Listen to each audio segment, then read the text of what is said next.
el funeral de mis padres, mi hermana me llevó aparte y dijo, la herencia me corresponde, tú no hiciste nada por ellos. No dije nada, pero cuando el abogado leyó el testamento, una cláusula cambió todo. Estaba parada en el cementerio, mirando los ataúdes de mis padres. Habían muerto en un accidente de auto una semana antes. Un camión se pasó un semáforo, y en un segundo, mi vida cambió para siempre. Tenía 32 años, pero ese día me sentía como si el mundo se me hubiera venido encima. El aire estaba pesado, y aunque no llovía, el cielo gris parecía a punto de romperse. Había gente alrededor, tíos, primos, amigos de mis padres. Todos murmuraban palabras de consuelo, pero yo apenas los oía. Mi hermana, Isabela, estaba a unos metros con su esposo, Javier. No me miró ni una vez. Nunca lo hacía. Nuestra relación siempre fue un desastre. Ella es mayor que yo por 4 años, y desde que éramos pequeñas, fue la favorita. Sacaba las mejores notas, ganaba concursos, y mis padres siempre parecían hablar de ella con un brillo especial. Yo era la que se quedaba en un rincón, ayudando en casa, sin hacer ruido. No es que no me quisieran, pero Isabela siempre fue la estrella. Con el tiempo, las cosas se pusieron peor. Isabela se volvió fría, siempre lista para burlarse de mí o hacerme sentir menos. Si lograba algo, lo ignoraba. Si me equivocaba, lo usaba para humillarme. Cuando me mudé para estudiar, dejamos de hablar casi por completo. Ella se casó con Javier, un tipo con dinero, y vivió una vida llena de lujos. Yo conseguí un trabajo de contadora, nada espectacular, pero me iba bien. Siempre volvía a casa los fines de semana para estar con mis padres. Los llevaba al médico, hacía las compras, escuchaba sus historias. Isabela, en cambio, solo aparecía en Navidad o cumpleaños, y siempre se iba rápido con alguna excusa. Ese día, en el funeral, su presencia me pesaba. No habíamos hablado desde el accidente, solo un par de mensajes secos sobre los arreglos. La vi de reojo mientras el sacerdote hablaba. Estaba vestida de negro, con un sombrero que parecía sacado de una película. No parecía triste, no de verdad. Yo, en cambio, apenas podía mantenerme en pie. Tenía las manos temblando y un nudo en la garganta. Cuando el servicio terminó, la gente empezó a irse. Algunos se acercaron a darme el pésame, pero sus palabras me entraban por un oído y salían por el otro. Estaba a punto de irme cuando Isabela me agarró del brazo. Necesito hablar contigo, dijo, con voz baja pero cortante. Asentí, aunque sabía que no iba a ser bueno. La seguí hasta un árbol lejos de los demás. Javier se quedó atrás, hablando con alguien. Estábamos solas. ¿Qué quieres?, pregunté, cruzando los brazos. No tenía energía para pelear, pero con Isabela, todo podía terminar mal. Me miro como si yo fuera un estorbo, luego suelto un suspiro. La herencia es mía, dijo, directo. Tú no hiciste nada por ellos. Todo me corresponde. Sus palabras me dejaron sin aire. Por un segundo, no pude hablar. La miré, esperando que se retractara, pero su cara era puro hielo. ¿De qué hablas?, dije, con la voz temblando. Isabela, yo era la que estaba aquí, la que los cuidaba. Tú ni venías, no me vengas con eso, me corto, levantando una mano. Mamá y papá siempre hablaron de mí, de lo que logré. Tú solo estabas ahí, ocupando espacio. La casa, el dinero, todo es mío. Así de simple. Quise gritarle, decirle que yo era la que estaba cuando mamá se enfermó, la que llevaba a papá al taller. Pero no pude. La rabia y el dolor me paralizaron. Isabela se acercó un poco, bajando la voz. No hagas esto difícil, Ana. Renuncia a lo que te den y déjame manejar todo. Es lo mejor. No dije nada. Solo la miré, sintiendo como algo en mí se rompía. Luego me di la vuelta y me fui. No podía enfrentarla, no en ese momento, no con mis padres recién enterrados. Los días siguientes fueron duros. Me quedé en la casa de mis padres, ordenando sus cosas, contestando mensajes de condolencias. Isabela no volvió a contactarme, pero sus palabras se repetían en mi cabeza. No quería pelear por dinero, no quería que el recuerdo de mis padres se convirtiera en una guerra, pero tampoco iba a dejar que Isabela me pisoteara otra vez. Una semana después, me llamó el abogado de mis padres, el señor Márquez. Dijo que tenía que vernos a Isabela y a mí para leer el testamento. La cita era en su oficina, en el centro. Colgué con el estómago revuelto. No sabía qué iba a pasar. El día de la cita, llegué temprano. Me senté en una silla, mirando por la ventana. Isabela llegó tarde, como siempre, con Javier a su lado. No me saludó, solo se sentó al otro lado de la mesa. Márquez entró con una carpeta. Era un hombre mayor, con gafas gruesas y voz calmada. Nos saludó y se sentó. Gracias por venir, dijo, abriendo la carpeta. Hoy vamos a leer el testamento de sus padres. Todo está legal y en orden. Isabela se inclinó hacia adelante, como si quisiera leer los papeles antes que nadie. No sabía qué esperar, pero el tono de Márquez me ponía nerviosa. Empezó a leer. Hablaba de cosas pequeñas al principio, unos recuerdos que mamá quería dejar a familiares, una donación que papá quería hacer. Luego llegó a lo importante, la casa, los ahorros, todo lo que dejaron. Pero antes de seguir, Márquez levantó la vista. Hay una cláusula especial, dijo, sus padres dejaron una carta. Quiero que escuchen con atención. Isabela frunció el ceño, y yo sentí mi corazón acelerarse. Márquez sacó una hoja escrita a mano. Empezó a leer, a nuestras hijas, Isabela y Ana, dijo. Hay algo que nunca les contamos. Ana, tú no eres nuestra hija biológica. Hace muchos años, tu madre tuvo una relación con otro hombre. Tú fuiste el resultado. Pero desde que llegaste, te amamos como si fueras nuestra. Nunca hubo diferencia para nosotros. El silencio fue como un golpe. No podía respirar. Miré a Isabela, y vi una sonrisa en su cara. Estaba feliz, como si por fin tuviera una razón para odiarme más. Pero Márquez no había terminado. Sin embargo, continuó, hemos decidido dejar todo a Ana. Ella estuvo ahí para nosotros, siempre. Isabela, tú tomaste tu camino, y lo respetamos. Pero Ana fue quien nos cuidó, quien nos dio su tiempo y amor. Le dejamos todo, y confiamos en que tomara las decisiones correctas. La sonrisa de Isabela desapareció. Su cara se puso roja y apretó los puños. Esto es ridículo. Gritó, casi saltando de la silla. Soy su hija de sangre. Esto no es justo. Márquez la miró con calma. El testamento es claro y está legalizado, dijo. Sus padres fueron muy específicos. Todo está en orden. Isabela se puso de pie, temblando de rabia. Esto no se queda así, dijo, mirándome con odio. Voy a pelear esto, Ana. No te vas a quedar con nada. Salió de la oficina como una tormenta, con Javier detrás. Yo me quedé allí, en shock, con la cabeza dando vueltas. No era su hija. Pero me dejaron todo. Y ahora, Isabela iba a hacerme la vida imposible. El señor Márquez me miró con una mezcla de calma y preocupación. Cerró la carpeta y se quitó las gafas. Ana, sé que esto es mucho, dijo, con voz suave. Si necesitas hablar o tienes preguntas, aquí estoy. No supe qué responder. Mi mente era un caos, la confesión de mis padres, la furia de Isabela, el peso de la herencia. Murmuré un gracias y salí. El aire fresco de la calle me golpeó, pero no aclaró nada. Me subí al auto y me quedé mirando el volante, como si pudiera darme alguna pista. No era su hija. Siempre sentí que era diferente a Isabela, pero nunca imaginé algo así. Pensé en mamá, en sus abrazos, en papá contándome historias de su juventud. Nunca sentí que no fuera suya. Pero saber que mamá tuvo una aventura, que yo era el resultado, me rompía. Y luego estaba el testamento. Me dejaron todo, la casa, los ahorros, hasta el viejo auto de papá. No por sangre, sino porque estuve ahí. Eso era lo que volvía loca a Isabela. Ella siempre quiso ser la única, la mejor. Y ahora, yo tenía lo que ella creía que era suyo. Esa noche, en la casa de mis padres, todo estaba silencioso.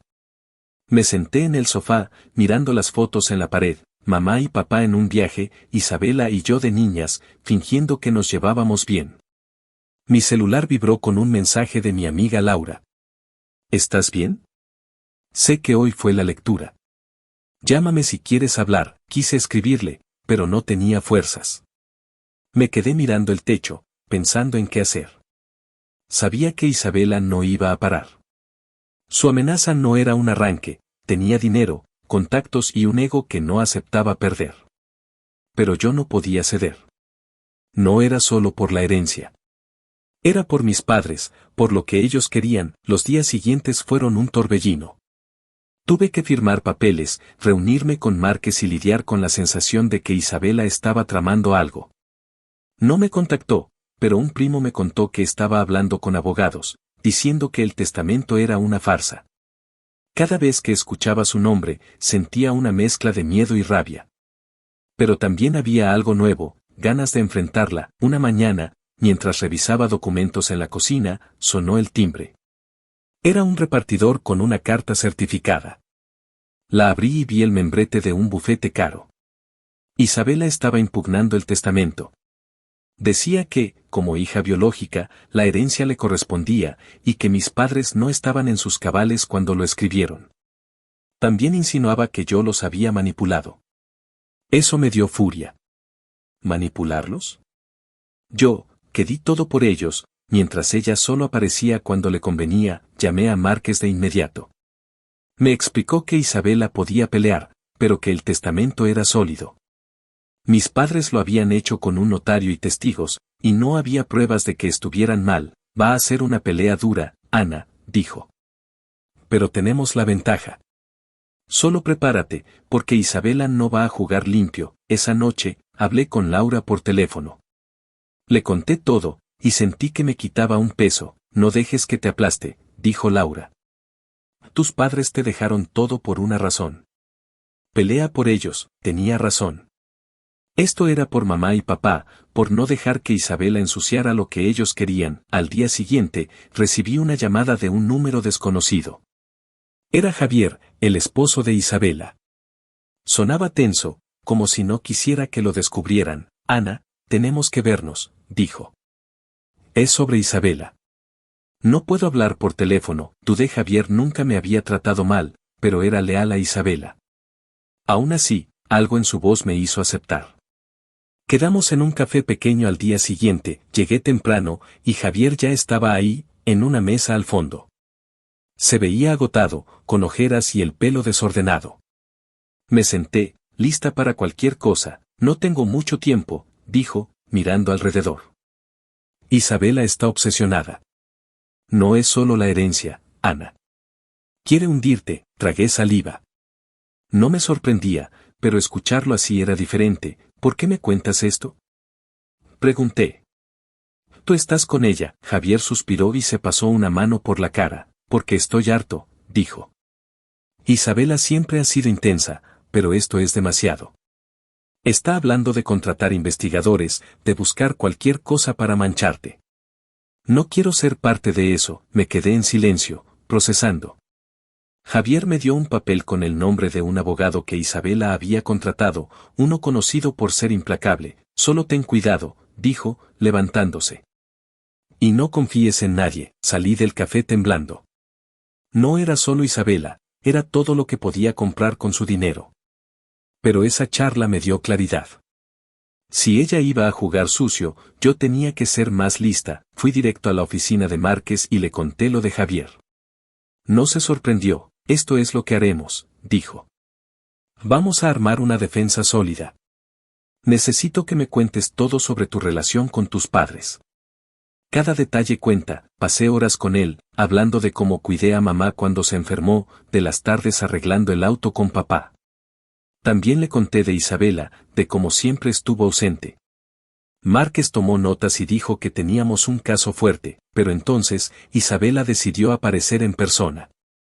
Fue un sábado por la mañana. Estaba en la casa de mis padres, ordenando papeles, cuando el timbre sonó. Abrí la puerta y ahí estaba ella, sola, con los brazos cruzados y una mirada que podía cortar vidrio. Tenemos que hablar, dijo, entrando sin esperar que la invitara. Cerré la puerta, con el corazón acelerado. No quería esto, pero no iba a echarme para atrás. ¿Qué quieres, Isabela? Pregunté, tratando de sonar firme. Se dio la vuelta y me señaló con un dedo. Quiero que dejes de hacerte la víctima, dijo. Esto no es justo, Ana. Soy su hija de verdad, y tú no eres nadie. Renuncia a la herencia ahora, o te juro que te voy a destruir. Sus palabras me dolieron, pero también me dieron rabia. Por primera vez, no me quedé callada. ¿Destruirme? Dije, dando un paso hacia ella. Yo fui la que estuvo aquí, Isabela. La que cuidó a mamá, la que escuchó a papá. ¿Dónde estabas tú? ¿En tus fiestas, con tu vida perfecta? No tienes derecho a nada. Su cara se puso roja, y por un segundo pensé que iba a gritar. Pero en vez de eso, se rió, una risa fría que me dio escalofríos. ¿Crees que porque jugaste a la hija perfecta vas a ganar? Dijo. Tengo abogados, Ana. Tengo recursos. Y cuando termine contigo, no vas a tener ni un centavo. Haz lo que quieras, respondí, sorprendida por mi propia calma. Pero no voy a ceder.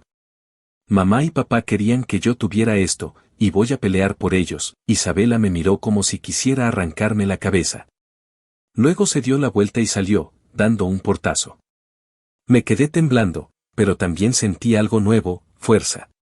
Por primera vez, le había plantado cara. Después de eso, las cosas se pusieron más intensas. Isabela presentó una demanda formal, y Márquez me advirtió que estaba jugando todas sus cartas. Una mañana, me llamó para una reunión urgente. Cuando llegué, tenía una expresión seria. Isabela dice que tiene cartas de tu madre, dijo. Supuestamente prueban que la manipulaste para cambiar el testamento. Mi estómago se hundió. ¿Cartas? Márquez me mostró copias. Eran hojas que parecían escritas por mamá, diciendo que yo la presionaba para darme todo. La letra era parecida, pero las palabras no sonaban como ella. Esto es falso, dije, con la voz temblando. Mamá nunca escribiría así. Creo que tienes razón, dijo Márquez. Vamos a pedir un análisis de la escritura, pero llevará tiempo. Salí de la oficina sintiendo que el suelo se movía. Isabela estaba dispuesta a falsificar pruebas. Pero en medio del miedo, sentí una chispa de furia. No iba a dejar que ganara. Esa noche, decidí buscar algo en la casa de mis padres. Revisé cajones, cajas, cualquier cosa que pudiera servirme. En el cuarto de mamá, encontré una caja vieja debajo de la cama. Dentro había un cuaderno, un diario que nunca había visto. Lo abrí con cuidado, sintiendo que estaba entrando en algo privado. Las páginas estaban llenas de sus pensamientos, sus días, sus miedos. Y entonces, encontré una entrada que lo cambió todo. Era de hace 3 años. Mamá escribió sobre mí, sobre cómo agradecía que siempre estuviera ahí. Mencionó a Isabela, diciendo que la quería, pero que le dolía su distancia. Y al final, escribió, hablamos con el abogado. Queremos que Ana tenga todo. Es nuestra hija, aunque no sea de sangre. Confiamos en ella. Se me llenaron los ojos de lágrimas. No solo era una prueba, era una confirmación de su amor. Llamé a Márquez y le conté del diario. Me dijo que lo llevara de inmediato. Con el diario en mis manos, sentí que tenía una oportunidad. Pero también sabía que Isabela no iba a rendirse. La pelea estaba lejos de terminar, y ella iba a venir con todo. Los días siguientes fueron una mezcla de esperanza y tensión. Márquez envió el diario a un experto en escritura para autenticarlo, y mientras esperábamos los resultados, Isabela intensificó su ataque.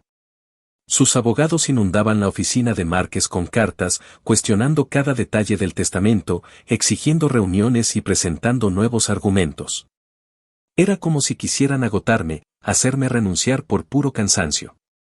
Pero cada vez que abría el diario y leía las palabras de mamá, encontraba fuerzas para seguir. Esto no era solo por la herencia, era por mis padres, por lo que ellos querían para mí. Una mañana, mientras revisaba unos papeles en la casa, recibí una llamada de Márquez. Su voz tenía un toque de entusiasmo que no había escuchado antes. Ana, tenemos los resultados, dijo. El diario es auténtico, y las cartas que presentó Isabela son falsas. El experto encontró diferencias claras en la escritura. Esto es un golpe fuerte para su caso. Sentí que el aire volvía a mis pulmones. El diario no solo confirmaba lo que mamá quería, sino que dejaba a Isabela sin una de sus armas principales. Márquez me pidió que fuera a su oficina para planear el próximo paso. Mientras manejaba, no podía evitar imaginar la cara de Isabela cuando se enterara. Por primera vez, sentí que estaba un paso adelante. En la oficina, Márquez tenía una pila de documentos listos. Me explicó que el diario y el informe del experto nos daban una ventaja sólida. Las cartas falsas eran prueba de que Isabela estaba actuando de mala fe, lo que podía debilitar toda su demanda. Pero me advirtió que no sería fácil. Isabela tiene recursos, dijo. Probablemente intentará alargar esto, buscar otra forma de atacarte. Necesitamos estar listos para todo, asentí, decidida, no voy a ceder. Quiero que esto termine, por mamá y papá. Márquez sonrió, como si mi determinación lo convenciera. Entonces vamos a presionar. Presentaremos el diario en la próxima audiencia y pediremos que descarten las cartas de Isabela. Pero prepárate, porque va a ser una batalla. La audiencia estaba programada para una semana después. Pasé esos días revisando cada rincón de la casa de mis padres, buscando cualquier cosa que pudiera ayudarme. Encontré cartas viejas, fotos, incluso una nota que papá me escribió cuando me gradué, diciendo cuánto me quería. Cada hallazgo era un recordatorio de por qué valía la pena pelear. También hablé con Laura, mi amiga de siempre, que me mantenía anclada. «Vas a salir de esta, Ana», me dijo una noche por teléfono. «No solo porque tienes el diario, sino porque eres mejor que ella. Siempre lo fuiste». Sus palabras me dieron un empujón, pero los nervios no desaparecían. Isabela era como una sombra, siempre ahí, lista para golpear. La noche antes de la audiencia, apenas dormí. Me quedé despierta, leyendo el diario, aferrándome a las palabras de mamá. El día de la audiencia, el juzgado estaba abarrotado. Isabela llegó con Javier y un equipo de abogados que parecían sacados de una serie de televisión. Ella estaba impecable, con un traje caro y una expresión de seguridad que me puso los nervios de punta. Yo iba con Márquez, el diario y una calma que no sabía de dónde venía. Nos sentamos frente al juez, un hombre mayor con mirada seria. El abogado de Isabela habló primero. Repitió los mismos argumentos, que ella era la hija biológica, que el testamento no era válido, que yo había manipulado a mis padres. Cuando sacó las cartas falsas, sentí una chispa de rabia. Pero Márquez estaba preparado. Se levantó y presentó el diario, explicando que había sido autenticado por un experto. Luego mostró el informe que desmentía las cartas de Isabela, señalando que eran una fabricación. El juez escuchó con atención, revisando los documentos. Cuando Márquez terminó, el abogado de Isabela intentó contraatacar, diciendo que el diario no probaba nada, que podía ser una trampa mía. Pero el juez lo interrumpió. «Las pruebas presentadas por la señorita Ana son claras», dijo, con voz firme. «Las cartas presentadas por la señorita Isabela han sido desmentidas. Si no tienen algo más sólido, no veo razones para cuestionar el testamento». Isabela se puso pálida. Sus abogados murmuraron entre ellos, pero no tenían nada nuevo.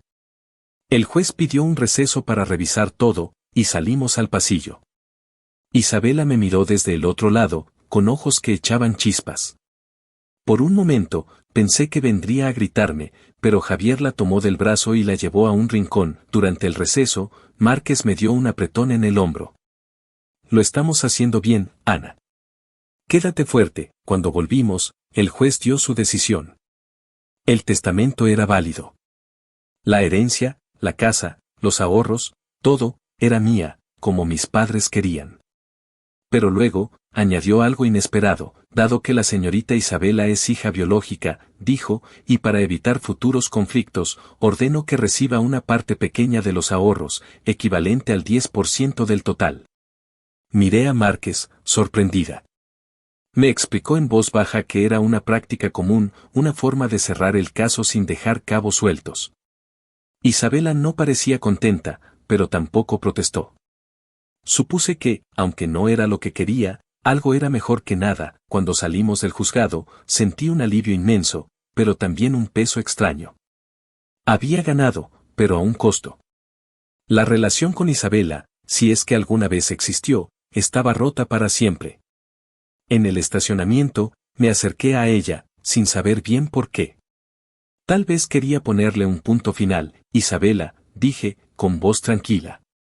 No quería que terminara así. Ella se dio la vuelta, con una sonrisa fría. «No te hagas la santa», dijo. «Ganaste, enhorabuena. Pero no creas que esto me va a detener. Nunca serás parte de esta familia». Sus palabras me dolieron, pero no me sorprendieron. Asentí y me alejé. No había nada más que decir. Javier me miró un segundo, como si quisiera decir algo, pero se quedó callado y siguió a Isabela. Los meses siguientes fueron una reconstrucción. Me mudé a la casa de mis padres y la hice mía, aunque dejé las fotos y los recuerdos intactos. Usé una parte del dinero para donar a una organización que papá apoyaba y guardé el resto para el futuro. También empecé a escribir un diario, como mamá, para ordenar mis pensamientos y no olvidar lo que aprendí. Isabela no volvió a contactarme. Supe por un primo que se había ido a otra ciudad con Javier, enfocada en sus negocios. No sé si algún día cambiará, pero ya no me preocupa. Ella tiene su camino, y yo el mío. Una tarde, mientras ordenaba el ático, encontré una caja pequeña que no había visto antes. Dentro había una carta de mamá, escrita poco antes del accidente. Decía: Ana, siempre fuiste nuestro orgullo. No importa de dónde viniste, eres nuestra hija. Vive feliz, como nosotros queríamos. Lloré, pero no de tristeza. Era un último regalo, una prueba más de su amor. Guardé la carta en mi diario y seguí adelante, sabiendo que, aunque no era su hija de sangre, llevaba su corazón conmigo. La pelea con Isabela me había hecho más fuerte, y por primera vez, sentía que podía enfrentar cualquier cosa.